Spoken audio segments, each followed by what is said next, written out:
The final day of our workshop on AI and humanity. My pleasure to be sharing this session. Unusually this morning we have just 2 papers, not 3 as to be customary across the workshop. First up we're going to hear from Serena Wang's paper, Reimagining the Machine Learning Lifecycle in Education, after which we'll hear a paper from you, Chen. Then we'll take questions to both speakers as a pair from the audience. And so welcome to the workshop, Serena. Thank you. Yeah, so I'm Serena. I'm a 4th-year PhD student here at Berkeley. And I am today going to be talking about our work on reimagining the machine learning lifecycle in education.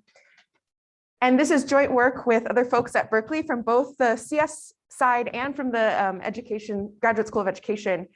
So that's Lydia Liu and myself, and Rediat Abebe and Talani Britton from the UC Berkeley GSE. So machine learning is being used in a lot of ways in education today, and more so as the pandemic happened and all that. And maybe one way that we typically think about is massive open online courses, or MOOCs. But machine learning is also being used in higher education and K-12. For example, machine learning gets used to predict student dropout risk. And the goal here is to maybe prevent students from dropping out, or anticipate that and intervene earlier. It gets used in automated grading and essay scoring. So in the GRE, it's being used, and different standardized tests at the K-12 level. It's being used in admissions, and it actually is being used in like real admission systems today. An example of which I'm going to talk a bit more about next. It gets used to predict test question difficulty in the design of standardized testing. So again, kind of the testing space. And it gets used in intelligent tutoring systems. So maybe more of what we would typically think of. And as chatbots for advising systems, the ways in which it's being used are increasing. There's more and more of them as we go. So I'm going to talk more about the admissions problem and the way that machine learning is being used there. And this is, I think a lot of us can empathize with this being a very difficult problem. I know personally, I have reviewed graduate school applications at Berkeley, and it really is like a emotionally and energy taxing process where I had like a pile of 200 applications that I really wanted to do a good job with reading, and these are there's whole personal statements and letters and stuff, and anyway, so I could empathize with UT Austin back in 2013 when they found that the number of applicants to their CS graduate program was increasing beyond the capacity that they had in terms of their admissions committee and the resources that they had to review these applications. So at the time in 2013, they had this idea to automate part of the process. And they came up with this system called the Graduate Admissions Evaluator, or GRADE. And what GRADE would do is it would take your admissions packet, so like your personal statement, your transcripts, GPA, resume information, letters of recommendation, GRE scores, and it would use that to try to predict the probability that a student would be admitted by the admissions committee. And the data for that was in the form of past admissions outcomes and decisions from 2009 to 2012. And they published a paper in 2014 talking about their system. And according to that paper, GRADE makes the review process more efficient for 2 reasons. And the first is it reduced the total number of full application reviews that the committee must perform. So the way that it worked was basically the machine learning model would predict a probability of admission between 0 and 1. And if that probability was really low, like predicting a likely reject, then they would recommend that the application just goes for a quick review. If it predicted something borderline, then the application would go through the full review process of what we currently have set up, and at least at Berkeley, and what we think of as this full, you have your, including faculty and all that. And then if the score was really high, predicting high likelihood of acceptance, it would also be recommended for a quick review. But in practice, even the ones that were likely accepted would also go through the full review process. So the second reason that GRADE was supposed to make the review process more efficient was but that by assigning a ranking to the applications, it was supposed to make it easier to review an individual applicant's file. So for instance, if you have, say, myself with like a huge pile of applications, trying to go through them, what the grade would do is it would like order them in, it would like rank them and then order them so that like the reviewer would read them in order of its ranking. And so the reviewer would not only see the application itself, but they would also see the grade ranking. And it did do what they claimed it did, right? So grade managed to reduce the number of full reviews required per applicant by 71%, and also cut the total time spent reviewing files by at least 74%. So it achieved their efficiency goals. But yeah, well, maybe what they didn't anticipate is the fallout after that. So this system ran quietly from 2013 to 2020 when, and by quietly, I mean, it wasn't like publicized on their website or anything. It's just, they did technically have this paper out. So the information was out there, but I don't think that it wasn't like easy for prospective applicants to find or anything like that. But in 2020, they were going around like kind of giving some talks about this system. And in one of these talks, there was a graduate student who like kind of posted something on Twitter, and then it kind of became really public knowledge that they were doing this. And this led to a whole kind of controversy and a lot of discussion around this system that's summarized pretty well in this article from Inside Higher Ed. So I'd point you to there if you want to read more about it. But I'm just going to point out 2 points from this like controversy and from people's reactions to kind of knowing that this system was out there. And the first reaction was a quote from this article, which is that at UT, nearly 80% of undergraduates in computer science in 2017 were men. So this is kind of pointing to an ongoing representation and diversity issue in the computer science departments. And I know they're talking about undergraduates here, but that's what feeds into the graduate schools. And so what they're finding is that like with grade being out for almost a decade, it wasn't helping this issue, and possibly, you know, they were like, oh, is it possibly making it worse or perpetuating some of the stereotypes that exist or biases that exist.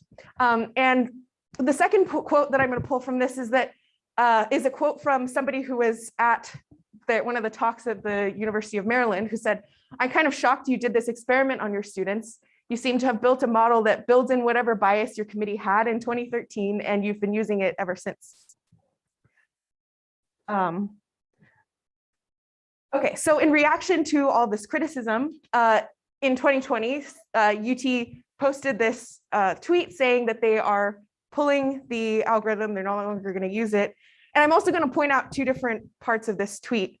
The first is that is kind of one of the reason they point out for wanting to pull the algorithm, where they say they're deeply committed to addressing a lack of diversity in the field. And this lack of diversity thing kind of refers to a social good objective, which wasn't included in the initial, like the previous goal that we discussed, or that the paper discussed, of just trying to make the process more efficient. But so what they point out is that when they say that they're aware of the potential to encode bias into machine learning based systems, that refers to a way that the machine learning system is falling short of achieving some broader goals that they had, right? So this, when we're talking about, okay, well, what are the ways that the machine learning system falls short? This is kind of what pretty close to the question that we're trying to answer here, which is, what are ways in which machine learning models and the way that we build and structure them and the practices around them, how do they actually either fall short or try to achieve the different like actual broader social goals that we have with these systems? So to pursue this study, we took this paper, we took grade, and we we kind of annotated it. We tried to pull out like what were the key and core parts of the system and how did they build it. And we can't answer that ourselves as just computer scientists. So we actually took this over to our colleagues at the Graduate School of Education and at graduate schools of education around the United States. And we did a series of interviews asking them basically, what do you think of these different parts of the way that the system was built, and how well do you think that it will actually achieve real goals in education that you see today?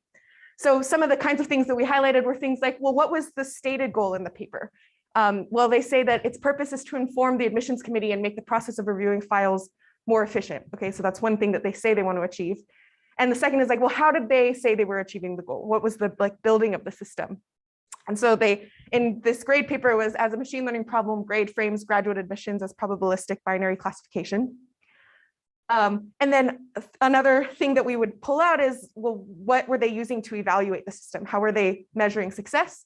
And in the grade paper, they say the system is best understood by its precision recall characteristics. So things like that. This is just a small sampling. And we did that not just for grade, but as I mentioned earlier, machine learning is used throughout many different areas in education.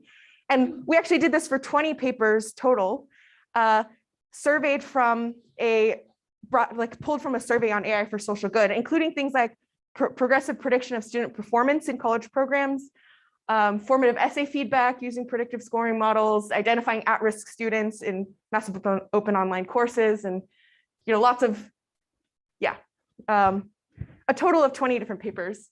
And the question that we asked and that we focused our interviews on was, are the stated or implied social good objectives of these machine learning for education research papers aligned with the machine learning tasks, objectives, and data sets that are outlined in the papers, and why or why not? So, okay, yeah, I think, how am I on? Okay, great. Okay, so to get into I'm gonna give a kind of brief overview of the results that we found, and then there'll also be a paper forthcoming that will have all the details. So to get into kind of a structure of the results, I'm first gonna outline this supervised machine learning paradigm, where you start with some data set, which includes some input features and a prediction target. From there, you train a machine learning model function, and from that model function, that generates a set of predictions. So in the grade example, those predictions would be like the predicted probabilities of admission. And I'm going to refer to this as the ML problem box, which is where a lot of the research in fate and fairness, accountability, and transparency, where a lot of that focuses. And indeed, within this box, there's been a lot of important work looking at how factors here will contribute to social good issues, right? One example is there's been a lot of work addressing bias in the data itself. And there's been a lot of work addressing bias in the predictions themselves, what do the outcomes look like? But what we actually found was that through a lot of our interviews, a lot of the points and really the key points that our experts were bringing up couldn't quite fit so neatly into this box. For example, one participant said, I'm not sure of the specific approach of giving a ranking to the applications. Another participant said that, well, when we went through the paper together, they pulled out this point that actually the grade system wasn't actually using the statement of purpose. It decided that wasn't predictive. So this participant says, well, if it doesn't matter what the student says in their statement of purpose because grade just threw that out and it doesn't predict anything, then what does that really mean about the admission system, right? What we're asking students to do. And then this participant also says that actually, if you ask a student, do you want your application that they spend a lot of time on to just go through an algorithm? I think they would say no. So this is kind of pointing out that maybe what the student wants, or the student, maybe how the student is thinking about this process and what their goals are differ from what the institution thinks. So finding that many of these issues were actually not so neatly in this box, we had to reimagine the machine learning lifecycle. And the way that we reimagined it was this way, which is I guess it's kind of a straightforward thing for a lot of folks in the STS community. But if you have, the machine learning problem box is actually just a small part of the real full life cycle that a machine learning model goes through. And the first is, beginning in this life cycle is some practitioners and researchers who have some education goals in mind. So in the grades example, they needed, say, the process to be efficient, and maybe they also decided later that they had these kinds of diversity goals. And from those goals, a machine learning, that's what formulates this machine learning problem, or from there one can formulate, the data sets, you choose what predictions you want to make. But the predictions aren't the end of the story, because those also need to be translated into an intervention, which actually is the final thing that impacts the education stakeholders. So in the grade example, though, that means that the predictions actually had to get passed to the admissions officers who made the final decisions.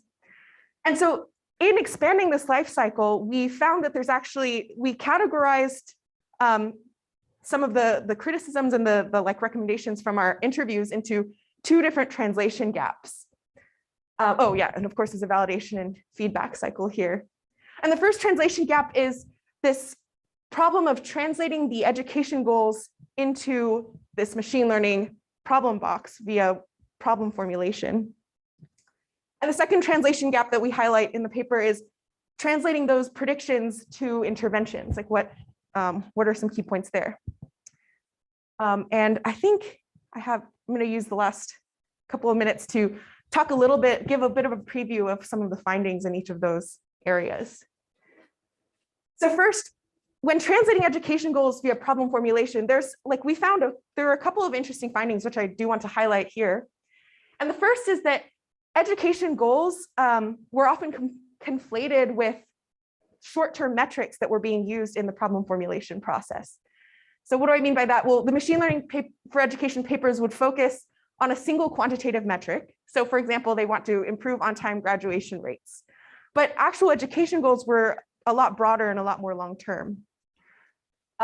For instance, one participant said, oh, well, we don't want to just limit ourselves to graduation rates. We want to look at other things like retention rates. But retention rate is kind of a longer term thing. You need to do a longer study to see that. Another example is, well, graduating with satisfaction was something they were interested in, but this is also a more qualitative concept that's not as easily measurable as just your rate of the graduation rates. And so in general, there was a bias towards shorter term outcomes because that's kind of what's convenient to measure, but there wasn't really like a logical map drawn out of why do we care or how does this outcome actually map onto this goal that we have. Adding on to this issue is that there's also multiple stakeholders in these systems. There's not just like one single goal, even if we could measure it. Even the education, so first, the education institutions themselves could have competing goals. And these tensions are not necessarily acknowledged in the papers. For instance, with grade, they had an efficiency goal. And they also, this efficiency goal also has to do with like maybe financial goals for the university. And they would also have equity and access goals, which may come from some kind of mandate if they're a public institution. But the individual student goals actually often differ, from institution level goals. Right, so I think I'm out of time now, but we also had some, like there's quite a bit more also on like this issue of like translating these predictions to interventions. So please reach out and I will send over the paper and it's currently under review. So thank you. Thank you very much.